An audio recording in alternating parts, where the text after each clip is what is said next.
Hello दोस्तों, कैसे हैं आप सब। तो आज इस वीडियो में आपके लिए लेकर आया हूं एचएस प्री 2016 का पेपर जो कंडक्ट करवाया गया था 25 जून 2017 को। तो आपको बता दो कि एचएस के टोटल दो पेपर होते हैं, एक एचएस प्री होता है, दूसरा एचएस मेन होता है। तो एचएस प्री की पहले बात किए तो इसमें टोटल दो पेपर होते हैं, एक एचएस एक जनरल स्टडी का होता है, दूसरा जो आपका पेपर होता है वो होता है जनरल एप्टीट्यूड का। जनरल स्टडी यानी आपका जनरल नॉलेज जो आपके लिए मैं इस वीडियो में लेकर आया हूँ। तो सबसे पहले बात करते हैं जनरल स्टडी की। तो जनरल स्टडी में टोटल क्वेश्चन पूछे गए थे 100 और जिसका मैक्सिमम मार्क्स रखा गया था 200। और इसमें टाइम ड्यूरेशन था 2 घंटे। 2 घंटे में आपने टोटल क्वेश्चन कर सॉल्व करने थे 100 क्वेश्चंस, और एक क्वेश्चन को सही करने पर आपको मार्क्स मिलते थे 2 नंबर, ठीक है। और इसमें नेगेटिव मार्किंग भी रखी गई थी, और नेगेटिव मार्किंग थी 0.66। यानी यदि आप एक क्वेश्चन गलत करते तो आपका कटता था 0.66 मार्क्स, ठीक। और बात की जनरल स्टडी और जनरल एप्टीट्यूड की। तो जनरल स्टडी की बात करें तो ये जो आपका क्वेश्चन पूछा जाता है इसमें आपका मेरिट के लिए क्वेश्चन पेपर करवाया जाता है, जबकि आपका जनरल एप्टीट्यूड है इसमें आपका क्वालिफाइड करना बहुत ही जरूरी है। क्वेश्चन नंबर 1, चंबा रियासत के किस राजा ने अपनी रियासत की राजधानी भरमौर से चंबा बदली थी? तो इसका सही उत्तर रहेगा ऑप्शन ए मेरुवर्मन। मेरुवर्मन ने ही चंबा रियासत की राजधानी भरमौर से चंबा बदली थी, और चंबा रियासत की स्थापना भी मेरुवर्मन ने ही की थी। क्वेश्चन नंबर 2, नूरपुर रियासत के किस राजा के शासनकाल में मऊकोट, नूरपुर और तारागढ़ किले को मुगलों ने जीत लिया था? तो इसका सही उत्तर रहने वाला जगत सिंह। क्वेश्चन नंबर 3, जालंधर और त्रिगर्त के शाही परिवार के इतिहास की ओर ध्यान दिलाने वाला पहला यूरोपियन कौन था? तो पहला यूरोपियन था कनिंगम, और त्रिगर्त कांगड़ा का प्राचीन नाम था। क्वेश्चन नंबर 4, गोरखाओं ने किस वर्ष के आसपास सिरमौर रियासत को जीत लिया था? तो इसका सही उत्तर रहने वाला है 1803। 1803 में गोरखाओं ने सिरमौर रियासत को जीता था। क्वेश्चन नंबर 5, बुशहर रियासत के किस राजा को मुगल सम्राट औरंगजेब ने छत्रपति का किताब दिया था? तो इसका सही उत्तर रहने वाला है ऑप्शन सी केरी सिंह को। क्वेश्चन नंबर 7, यूनान के विद्वान सतलुज नदी को किस नाम से पुकारते थे? तो यूनान के जो विद्वान थे वो सतलुज नदी को हिसिडट्स के नाम से पुकारते थे। इसका राइट आंसर रहने वाला ऑप्शन सी। जबकि बात की स्तुद्री की, स्तुद्री आपका सतलुज नदी का संस्कृत नाम है। क्वेश्चन नंबर 7, दंतकथा के अनुसार बाणासुर को जो ऊपरी शिमला के सराण क्षेत्र का शासक था किस देवता ने मारा था? तो ये देव पुराण के अनुसार बताया गया है कि बाणासुर जो आपका सराण में रहता था, ठीक है, उनको एक देवता के द्वारा मारा गया था। क्वेश्चन नंबर 8, स्पीति नदी का उद्गम स्थान कहाँ पर माना जाता है? तो इसका सही उत्तर रहने वाला ऑप्शन है कुंजमदरा को, और स्पीति पड़ता है आपके डिस्ट्रिक्ट लाहौल स्पीति में। क्वेश्चन नंबर 9, ये करंट अफेयर का क्वेश्चन है। वर्ष 2015-16 में हिमाचल प्रदेश के बिलासपुर जिले के किस स्थान पर महिला औद्योगिक प्रशिक्षण संस्थान चलाया जा रहा था? तो इसका सही उत्तर था ऑप्शन सी भराड़ी में चलाया जा रहा था। क्वेश्चन नंबर 10, सवड़ा कुडू जल विद्युत परियोजना की क्षमता कुल कितनी मानी जाती है? तो इसकी कुल क्षमता है 111 मेगावाट। Question number 11, Himachal forest ecosystem climates proofing project Himachal Pradesh के किन दो जिलों में चलाया जाएगा? तो ये भी करंट अफेयर का क्वेश्चन है। तो इसका राइट आंसर था ऑप्शन डी कांगड़ा और चंबा जिले में। क्वेश्चन नंबर 12, हिमाचल प्रदेश में माता शबरी महिला सशक्तिकरण योजना के अंतर्गत पात्र वर्ग की महिलाओं को गैस कनेक्शन खरीदने के लिए कितनी राशि उत्पादन के रूप में दी जाती थी? तो इसका सही उत्तर रहेगा ऑप्शन बी 50%, अधिकतम 1300 रुपये। क्वेश्चन नंबर 13, शिमला जिले की जुबल सील में हाटकोटी स्थित हाटेश्वरी मंदिर की वास्तुकला शैली क्या है? तो इसका सही उत्तर रहने वाला है ऑप्शन सी शिखर शैली। जी हाँ, आपकी जो हाटकोटी का जो एक मंदिर है हाटेश्वरी मंदिर वो शिखर शैली में बनाया गया था। क्वेश्चन नंबर 14, कांगड़ा किले की किस शैली को कांगड़ा की 18वीं शताब्दी की चित्रकला में निम्नलिखित में से किस विषय वस्तु के चित्र नहीं है? तो इसका सही उत्तर रहने वाला है ऑप्शन सी झांसी की पद्मावत। क्वेश्चन नंबर 15, वर्तमान हिमाचल प्रदेश में विधानसभा में कुल महिलाओं की सदस्यों की संख्या कितनी है? तो इसका सही उत्तर रहेगा option B 3। Question number 16, Himachal Pradesh कि शिमला जिले में सरकारी भेड़ प्रजनन केंद्र किस स्थान पर है? तो इसका सही उत्तर रहेगा ऑप्शन सी, ज्यूरी में। यह रामपुर के ज्यूरी में सरकारी भेड़ प्रजनन केंद्र स्थित है। क्वेश्चन नंबर 17, 2010-11 की कृषि गणना के अनुसार हिमाचल प्रदेश में लघु जोतों का प्रतिशत क्या है? तो इसका सही उत्तर रहने वाला है option D, 18.17। Question number 18, Himachal Pradesh के शिमला की चौपाल सील के सुगराटी और थंगार, कुराखेरा, पालीखेरा, कंडक, डंडेरा में लाइमस्टोन की गुणवत्ता व मात्रा का पता लगाने के लिए किस कंपनी को संभावित लाइसेंस जारी किया गया था? तो इसका सही उत्तर था ऑप्शन ए, रिलायंस सीमेंटेशन को। क्वेश्चन नंबर 19, किस हिमाचली क्रांतिकारी ने स्वतंत्रता पूर्व लाहौर में सुदर्शन चक्र नामक पत्रिका संपादन किया था? तो इसका सही उत्तर था ऑप्शन बी, इंद्रपाल ने किया था सुदर्शन चक्र नामक पत्रिका का संपादन। Question number 20, Kullu and Lahaul के लेखक कौन है? तो कुल्लू एंड लाहौल के लेखक हैं E.G. वक। क्वेश्चन नंबर 21, करंट अफेयर का क्वेश्चन, 2016 की संयुक्त राष्ट्र मानव विकास रिपोर्ट के अनुसार मानव विकास के क्षेत्र में विश्व में 3 शीर्ष देश कौन से थे? तो इसका सही आंसर था ऑप्शन ए, नॉर्वे, ऑस्ट्रेलिया और स्विट्जरलैंड। नंबर 22, 2015-16 का राजीव गांधी खेल रत्न अवार्ड निम्नलिखित में से किन्हें दिया गया था? तो इसका सही उत्तर था option number A, PV Sindhu, Sakshi Malik और जीतू राय को। क्वेश्चन नंबर 23, करंट अफेयर का क्वेश्चन है भी, वर्ष 2016 का ज्ञानपीठ अवार्ड निम्नलिखित में से किसे दिया गया था? तो इसका सही उत्तर था ऑप्शन बी, शांका घोष को। क्वेश्चन नंबर 24, निम्नलिखित में से किसी केंद्रीय अन्वेषण ब्यूरो 2017 का निदेशक अध्यक्ष नियुक्त किया गया था? तो इसका सही उत्तर था ऑप्शन बी, आलोक कुमार शर्मा को। क्वेश्चन नंबर 25, पाकिस्तान के इतिहास में तहमीना जंजुआ किस पद को संभालने वाली पहली महिला हैं? तो इसका सही उत्तर है ऑप्शन बी, विदेश सचिव। क्वेश्चन नंबर 26, शिक्षक दिवस किस दिन मनाया जाता है? तो इसका सही आंसर है ऑप्शन ए, 5 सितंबर को। क्वेश्चन नंबर 27, उच्च न्यायालय द्वारा निम्नलिखित में से किस नदियों को जीवित तत्व लिविंग एंटिटीज कहा गया है? तो इसका सही उत्तर था ऑप्शन बी, यमुना और गंगा को। जी हाँ, यमुना और गंगा को हाई कोर्ट के द्वारा जीवित तत्व कहा गया था। क्वेश्चन नंबर 28, भारत में जीवन प्रत्याशा क्या है? तो भारत में जीवन प्रत्याशा थी, क्वेश्चन नंबर 28 का राइट आंसर रहने वाला था ऑप्शन ए, 68.3 वर्ष। क्वेश्चन नंबर 29, वह जिला वहाँ से उत्तर भारत के राज्यों के 2 मुख्यमंत्री 2017 की बात है, ये किस राज्यों में है? तो इसका राइट आंसर रहने वाला था ऑप्शन सी, उत्तराखंड के थे। क्वेश्चन नंबर 13, किस उच्च न्यायालय के सेवारत न्यायाधीश के विरुद्ध उच्चतम न्यायालय ने अवमानना नोटिस जारी किया है? तो इसका सही आंसर था ऑप्शन ए, कलकत्ता उच्च न्यायालय के अधीन के विरुद्ध, सॉरी। क्वेश्चन नंबर 31, कोल जनजाति किस राज्यों में पाई जाती है? तो कोलिक जनजाति जो मुख्यतः पाई जाती थी मध्य प्रदेश और उत्तर प्रदेश में। तो इसका सही उत्तर है ऑप्शन ए। क्वेश्चन नंबर 32, निम्नलिखित में से कौन नालंदा विश्वविद्यालय 2017 के कुलाधिपति थे? तो ये भी करंट अफेयर का क्वेश्चन, तो इसका सही आंसर था ऑप्शन बी, डॉक्टर विजय भाटकर।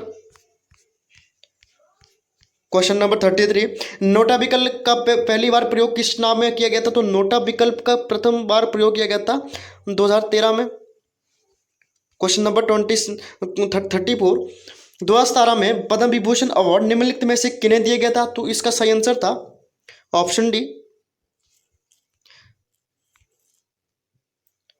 सदगुरु जग्गी वासुदेव, शरद पवार और सुंदरलाल पटवा को। क्वेश्चन नंबर 35, निम्नलिखित में से किस राज्यों के मुख्यमंत्री और उप मुख्यमंत्री अपनी नियुक्ति के समय 2017 की बात है राज्य विधानसभा के सदस्य नहीं थे? तो इसका सही आंसर था ऑप्शन डी, उत्तर प्रदेश के। क्वेश्चन नंबर 36, निम्नलिखित शहरों में से किसी भारत की सिलिकॉन वैली कहा जाता है? तो सिलिकॉन वैली मुख्यतः कहा जाता है आपके बेंगलुरु को। Option D is right answer. Question number 37, Donald Trump USA के कौन से राष्ट्रपति थे? डोनाल्ड ट्रंप यूएसए के 45वें राष्ट्रपति थे। Option A is right answer. Question number 38, जुआन मैनुअल सांटोस को 2016 का नोबेल पुरस्कार किस वर्ष मिला था? तो इसका सही आंसर था ऑप्शन डी, चिकित्सा के क्षेत्र में। क्वेश्चन नंबर 39, संयुक्त राष्ट्र महासचिव एंटोनियो गुटेरेस किस देश के थे? तो इसका सही आंसर है, तो ये थे आपके पुर्तगाल के। क्वेश्चन नंबर 40, मारागारिक द्वीप जहां 17वां गुटनिरपेक्ष शिखर सम्मेलन हुआ किस देश का था? तो इसका सही आंसर रहने वाला था ऑप्शन ए, वेनेजुएला का था ये। क्वेश्चन नंबर 41, नाना साहेब जो 1857 के भारतीय विद्रोह में अंग्रेजों के विरुद्ध लड़े थे वे कौन थे? तो वे मुख्य थे आपके पेशवा बाजीराव द्वितीय के दत्तक पुत्र। Option B is right answer. Question number 42, Bambai में भारतीय राष्ट्रीय कांग्रेस के प्रथम अधिवेशन की अध्यक्षता किसने की थी? तो इसकी अध्यक्षता की थी ए हो ह्यूम ने।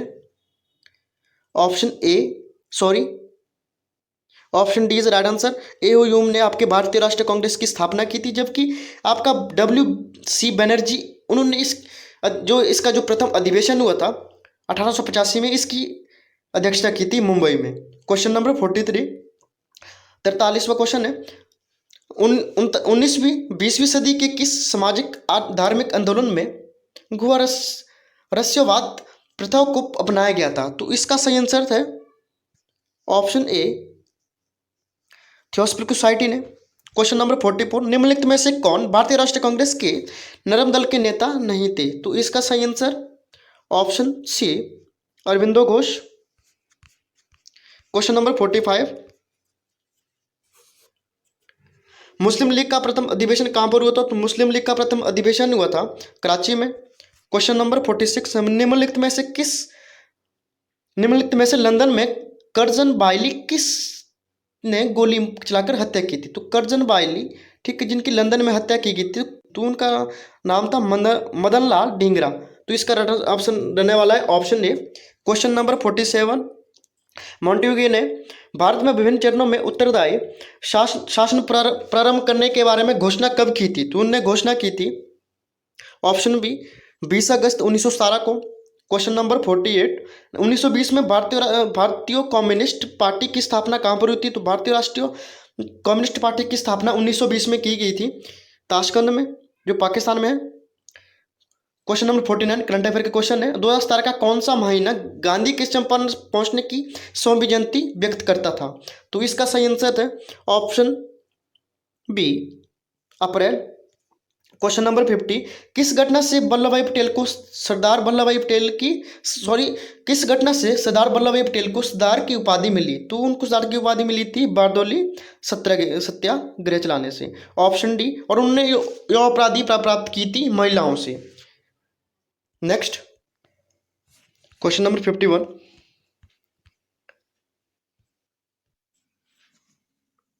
स्टेलेक्टाइट और स्टेलेक्टामाइट क्या है? तो इसका राइट आंसर रहने वाला है ऑप्शन बी, कार्स्ट प्रदेश की निक्षेपातक स्थलाकृतियां। क्वेश्चन नंबर 52, ब्राजील के सवाना क्षेत्र को स्थानीय भाषा में क्या कहा जाता है? तो इसका राइट आंसर रहने वाला है ऑप्शन ए, ब्राजील के सवाना क्षेत्र को स्थानीय भाषा में सिराडो कहा जाता था।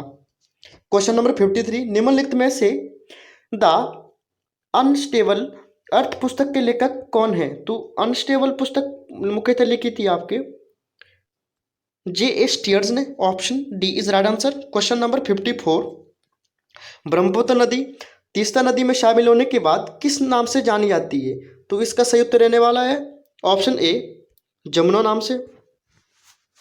क्वेश्चन नंबर 55, प्रवाल बीतियां पाई जाती हैं? तो इसका सही उत्तर रहेगा ऑप्शन बी, 30 डिग्री नॉर्थ और 30 डिग्री साउथ अक्षांश पर।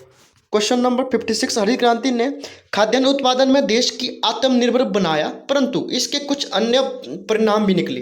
निम्नलिखित कथनों पर विचार कीजिए। तो इन चार ऑप्शन में से जो आपका राइट आंसर रहने वाला है वो रहने वाला है ऑप्शन ए, 1, 2 और 4। क्वेश्चन नंबर 57, मिंडनाओ खाई किस महासागर में स्थित है? तो इसका सही उत्तर रहेगा ऑप्शन सी, प्रशांत महासागर में। जी हाँ, मिडनाव खाई एक प्रशांत महासागर में स्थित है। क्वेश्चन नंबर 58, एक तालिका है, एक साइड आपके कधाने दिए और दूसरा आपके दिए खनिज, तो इनके आपके जो नीचे जो कोड दिए गए उनका प्रयोग करके उनको मिलाना होता है। ठीक, अब इसका जो राइट आंसर रहने वाला है, मैं आपको डायरेक्ट आपको राइट आंसर बताऊंगा। तो इसका राइट आंसर है ऑप्शन बी, यानी 2 1 4 3, 2 1 4 3। जो किम्बरले खनिज है जो आपके हीरा के लिए जाना जाता है। ठीक, और जो आपका बेनकी वो कोयला के लिए जाना जाता है। बिटवास स्टैंड जो आपका सोने के लिए प्रसिद्ध है। और जो टांगा क्षेत्र है जो आप वहाँ पे आपका तांबा पाया जाता है। क्वेश्चन नंबर 59, सम्मिलित कीजिए तथा नीचे दिए गए कूटों से सही उत्तर का चयन कीजिए। आपके पास यहाँ पे भी 4 ऑप्शन दिए गए, इन 4 ऑप्शन में से आपने मिलान चिन्ह करना है। तो इसका राइट ऑप्शन रहेगा ऑप्शन डी, 3 4 2 4 3 1। ठीक, 2 4 3 1। क्वेश्चन नंबर 60, बर्गेस के कॉन्सेंट्रिक जोन मॉडल में 5वां रिंग क्या इंगित करता है। तो इसका 60 का राइट आंसर है ऑप्शन ए, कंप्यूटर जोन। क्वेश्चन नंबर 61, दल बदल निरोधक कानून जिसमें सदस्यों के योग्य घोषित करने की धाराएं हैं, भारतीय संविधान के किस अनुसूची में बताया गया। तो इसका राइट आंसर रहने वाला है ऑप्शन ए, 10वीं अनुसूची में। क्वेश्चन नंबर 62, भारतीय संविधान में प्रदत्त न्यायिक पुनरावलोकन की शक्ति को किस सिद्धांत पर आधारित है। तो ये आधारित है कानून द्वारा स्थापित प्रक्रिया। Option B is right answer.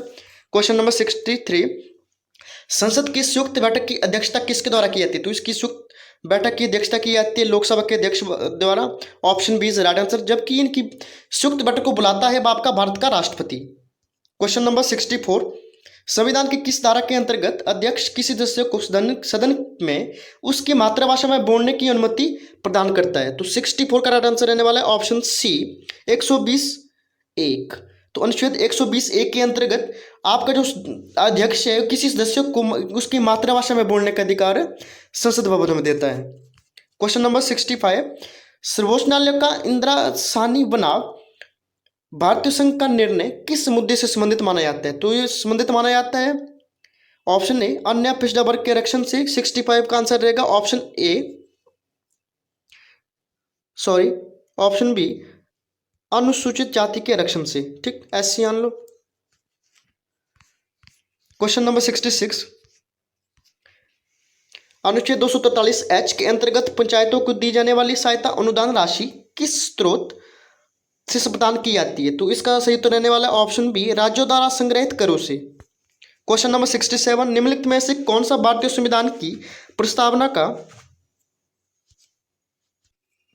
सही क्रमबद्ध वर्णन है। तो इसका राइट आंसर रहने वाला है ऑप्शन ए, संप्रभु, समाजवादी, पंथनिरपेक्ष, लोकतांत्रिक, गणराज्य। प्रस्तावना में इसी क्रम में इसको बताया गया है। तो सॉरी आपको बता दूं कि जो आपको 65 का जो आंसर था वो था ऑप्शन ए, ओबीसी वर्ग। क्योंकि जो आपका सर्वोच्च न्यायालय का जो इंदिरासानी बनाम भारतीय संघ का जो निर्णय लिया गया था उसमें जो मुद्दा था वो संबंधित था ओबीसी से। नेक्स्ट क्वेश्चन नंबर 68, मिलान चिन्ह है आपके पास, इनको आपने मिलाना है। तो क्वेश्चन नंबर 68 का जो आपका राइट आंसर रहने वाला है तो वो रहने वाला है ऑप्शन सी, तीसरा चौथा पहला दूसरा। ठीक, तीसरा चौथा पहला दूसरा। ठीक,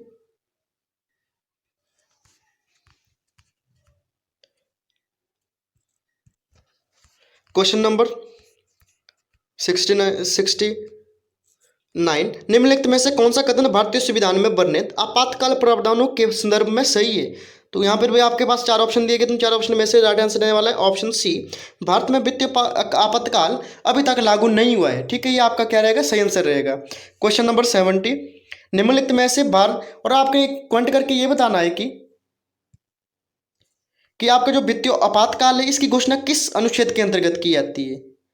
और जबकि बात की आपातकाल की घोषणा मुख्यतः अनुच्छेद 352 से लेकर 356 के अंतर्गत घोषणा की जाती है। आपातकाल मुख्यतः 3 प्रकार के हैं, और आपने कमेंट करके बताना कि वित्तीय आपातकाल की घोषणा किस अनुच्छेद के अंतर्गत की जाती है। क्वेश्चन नंबर 17, निम्नलिखित में से किस भारत सरकार की कौन सी नीति गरीबी रेखा से नीचे यानी बीपीएल परिवार को रसोई गैस उपलब्ध कराने से संबंधित है? तो क्वेश्चन नंबर 70 का रहने वाला है ऑप्शन है उज्ज्वला योजना। जो उज्ज्वला योजना है आपका वो सिलेंडर गैस उपलब्ध कराने से संबंधित है, जो केवल बीपीएल परिवारों को ही दिए जाते हैं। क्वेश्चन नंबर 71, निम्नलिखित में से भारत के वित्त आयोग के संदर्भ में कौन सा वक्तव्य सही है? 71 का राइट आंसर रहेगा ऑप्शन सी, यह राज्य और केंद्र के बीच वित्तीय संबंधों के लिए कार्य करता है। वित्तीय योग की बात की तो वित्तीय योग आपका एक राज्यों और केंद्र सरकार के बीच वित्तीय करों का आवंटन करता है। क्वेश्चन नंबर 72, 2017-18 में मनरेगा को आवंटित धन राशि कितनी थी? तो ये भी आपका करंट अफेयर का क्वेश्चन है, तो इसका राइट आंसर था ऑप्शन बी 48,000 करोड़ रुपए। क्वेश्चन नंबर 73, जनगणना 2011 के अनुसार हिमाचल प्रदेश में पुरुष एवं महिलाओं की साक्षरता दर क्रमशः क्या थी? तो इसकी साक्षरता दर क्रमशः थी ऑप्शन बी 89.53 और 75.93, यानी पुरुष की साक्षरता दर थी 89% और आपके महिलाओं की साक्षरता दर थी हिमाचल प्रदेश में 2011 के अनुसार 75 लगभग। ठीक है। क्वेश्चन नंबर 74, मानव विकास सूचकांक के मान यानी HDI के मापन के संदर्भ में इस चार ऑप्शन में से राइट आंसर रहने वाला है 74 का ऑप्शन डी सभी सही है। ठीक है। मानव विकास सूचकांक के अंतर्गत आपका शिशु मृत्यु दर भी आता है, प्रति व्यक्ति वास्तविक जीडीपी भी आती है, जन्म के समय जीवन प्रत्याशा भी आता है, ठीक, और आपका रुग्णता भी आता है। तो 74 का राइट आंसर रहने वाला है option D. Question number 75, Bharat में गरीबी रेखा को मापने के लिए सामयिक नमूना सर्वेक्षण कौन जारी करता है? ठीक है, तो इसका सही उत्तर रहने वाला है 75 का option C NSSO। Question number 76, AMRUT यानी AMRUT की शुरुआत कब की गई थी? AMRUT की शुरुआत की गई थी 25 जून 2015 को 500 शहरों के आधारभूत शहरी ढांचे के सुधार के लिए। Option is right answer. Question number 77, निम्नलिखित में से भारत के कौन से राज्यों में गरीबी अनुपात सर्वाधिक है? तो 2011 के अनुसार सबसे अधिक गरीबी पाई जाती है। ऑप्शन ए बिहार में, उड़ीसा में। 77 का राइट आंसर है उड़ीसा। नेक्स्ट क्वेश्चन नंबर 78 का राइट आंसर रहने वाला है ऑप्शन सी, कृषि विज्ञान केंद्रों में नई मिनी लैब स्थापित की जाएगी। क्वेश्चन नंबर 79, ये भी करंट अफेयर क्वेश्चन है। 2012 से 17 12वीं पंचवर्षीय योजना के दौरान हिमाचल प्रदेश की आर्थिक वृद्धि दर आंकलित की गई थी कितनी? 79 का राइट आंसर रहने वाला है ऑप्शन बी 7.2%। क्वेश्चन नंबर 80 भी करंट अफेयर का क्वेश्चन है। 2015-16 के दौरान भारत में सामान्य प्रमुख स्थिति UPS आधारित बेरोजगार दर क्या थी? तो 80 का राइट आंसर रहने वाला था option C 5.0%। Question number 81, Ramsar सम्मेलन के अंतर्गत भारत में आर्द्र भूमि की क्षेत्रों की संख्या कितनी है?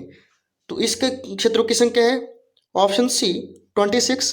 क्वेश्चन नंबर 82, हमेशा रहने वाले प्रदूषकों से मानव स्वास्थ्य और पर्यावरण की सुरक्षा के लिए मानव ने स्टॉकहोम सम्मेलन में संशोधन कब किया था? तो इसमें संशोधन किया था 82 का राइट आंसर रहने वाला है ऑप्शन बी 2006 में। और आपने कमेंट बॉक्स में लिखना है कि स्टॉकहोम सम्मेलन की शुरुआत कब की गई थी। नेक्स्ट, पर्यावरण निम्नीकरण के कारण मानव के लिए मुख्य हानि निम्नलिखित में से किस में होती है? तो इन चार ऑप्शन में से हानि जो होती है वो आंसर रहने वाला है परितंत्र समान। Option is right answer. Next, ये भी करंट अफेयर का क्वेश्चन है, तो इसका राइट आंसर रहने वाला है ऑप्शन ए विकास के लिए धारणीय पर्यटन। नेक्स्ट, इस क्वेश्चन को आप ढंग से लिख लें, ठीक, ये भी करंट अफेयर का क्वेश्चन है, तो इसका सही उत्तर है 85 ए बेसल कनेक्शन। खतरनाक पदार्थ व्यर्थ पदार्थों का सीमा पार परिगमन और उसके निपटान से संबंधित वैश्विक समझौते को क्या कहा जाता है? ठीक, बेसल कनेक्शन उसका कहा जाता है। सॉरी, ये आपका इकोनॉमिक्स क्वेश्चन है। नेक्स्ट, निम्नलिखित में से कौन सी सबसे अधिक आशाजनक जैव डीजल फसल है? तो 86 का राइट आंसर है ऑप्शन ए और बी। गन्ना और सोयाबीन आपका एक आशाजनक जैव डीजल फसल है। नेक्स्ट क्वेश्चन नंबर 87, किसके द्वारा जल की जैविक ऑक्सीजन मांग की कमी आती है? तो इसका सही उत्तर रहने वाला है 87 का ऑप्शन बी द्वितीय उपचार के द्वारा जल की जैविक ऑक्सीजन में की मांग में कमी आती है। नेक्स्ट, विश्व के महासागरों और बड़ी झीलों में मृत क्षेत्रों की क्या विशेषता है? तो इसकी विशेषता है मृत झीलों में, तो ये टेट का राइट आंसर रहने वाला है ऑप्शन डी, उपयुक्त सभी। उच्च जैविक ऑक्सीजन की मांग होती है, अत्यधिक शिवाल का फलना होता है, नाइट्रेट फॉस्फेट जैसे पोषकों की अधिकता होती है। क्वेश्चन नंबर 18 है, निम्नलिखित में से कहाँ पर हरितगृह गैसों के उत्सर्जन में कमी लाने में कार्बन कर का उपयोग सफल रहा? तो ये भी करंट अफेयर का क्वेश्चन है, 89 का राइट आंसर था ऑप्शन सी और डी, स्वीडन और ऑस्ट्रेलिया में दोनों। नेक्स्ट, कान्हा राष्ट्रीय उद्यान की एक अपेक्षाकृत उत्कृष्ट उपलब्धि कौन सी है? तो आपने करंट वर्क्शन लिखना है कि कान्हा राष्ट्रीय उद्यान कौन से राज्यों में, कौन से स्टेट में आपका, ठीक है। तो इसका सही उत्तर था 90 का ऑप्शन बी, विलोपन के गार पर से अनुपवासी हिरन का संरक्षण। नेक्स्ट 91, आलू के चिपों यानी टुकड़ों को सील किए गए थैलों में भरते समय उनके ऑक्सीजन के रोकने के लिए निर्माता किसकी उपस्थिति में उन पैकेटों को सील करते हैं? तो 91 का राइट आंसर है ऑप्शन बी, इसमें नाइट्रोजन गैस भरी होती है। नेक्स्ट 92, लिटमस रंजक कहाँ से प्राप्त किया जाता है? तो लिटमस रंजक आपका प्राप्त किया जाता है लाइकेन से, option is right answer. Next question number 93, अधिक खाना खाने से यदि कोई अम्लता का शिकार हो जाता है तो इसका क्या इलाज है? तो इसका इलाज है ऑप्शन सी, बेकिंग सोडा। यदि अधिक खाना खाने से कोई अम्लता का शिकार हो जाता है तो उसको बेकिंग सोडा खाना चाहिए, यूज करना चाहिए। 93 का option C right answer. Next 94, निम्नलिखित में से किसका पीएच लगभग 10 होता है? तो पीएच 10 होता है, 94 का राइट आंसर रहने वाला है ऑप्शन सी, मैग्नीशिया की दूध का। नेक्स्ट 95, निम्नलिखित में से कौन सी प्रक्रिया प्रकाश संश्लेषण